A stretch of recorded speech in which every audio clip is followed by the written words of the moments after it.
This is C4.1 part 22 to 25. I've already talked a little bit about 22, but there is something else I want to say about it, which is that if you look at the boiling points and the melting point and so on, that's one thing. You can see the trends there quite easily. But it also says formulae of compounds, and I just want to say something very quickly about that.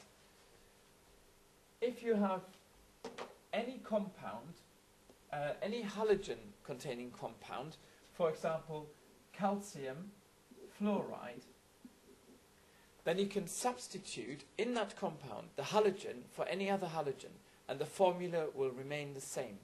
So instead of calcium fluoride, I can write calcium iodide. And how do I know what the formula is? Well, I just copy everything but the F from above, and I substitute it with the I for iodine. There's a video for part 23, which shows you the reactions between different halogen-containing compounds and halogens. Okay, I will give you an example of that. For example, you can react calcium fluoride with chlorine. Now, just because there are two chemicals on the board does not mean necessarily a reaction is going to take place. So, how can we assess whether a reaction is going to take place? Well, fluorine, I've said that briefly before, is at the top of group 7, the halogens. And reactivity increases up the group. So theoretically, fluorine should be the most reactive halogen there is. And it is. So will it react with chlorine? Well, no. Chlorine is less reactive and therefore will not displace fluorine from this compound. Let me give you another example. So that's a big fat failure. Another example would be calcium bromide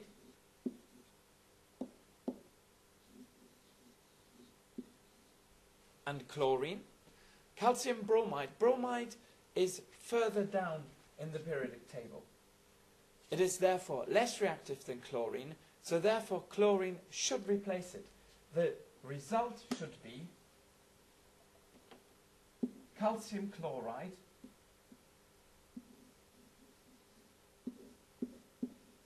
and bromine,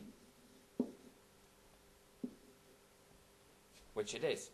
If you watch the video that I've linked this into, then you will find that in the reactions that are successful, you will see a color change.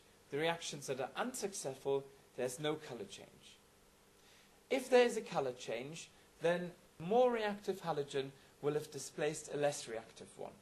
Number 24 asks you to list some safety precautions.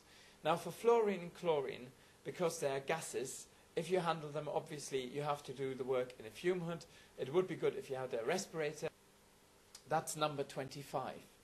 Hydrogen, water and halogen molecules are very easy to remember.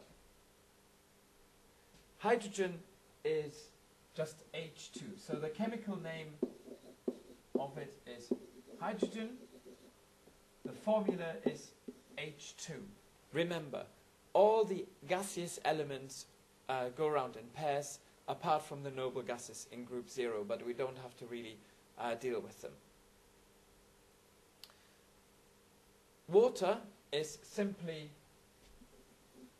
H2O. Everybody knows this formula, and really the chemical name of it is hydrogen oxide. Okay.